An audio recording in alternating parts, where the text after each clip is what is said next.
Itong kinunot. Akala ko kanina, konti lang.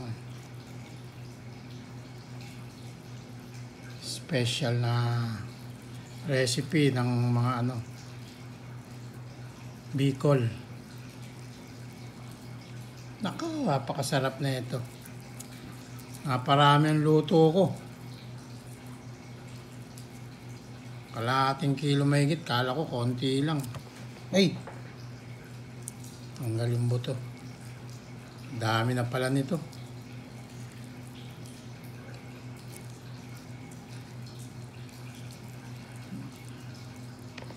Inunot.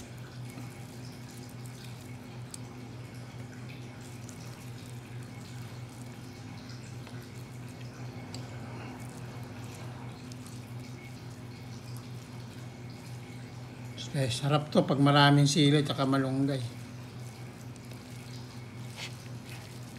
Dalang ko kayo, grab. Hehehe.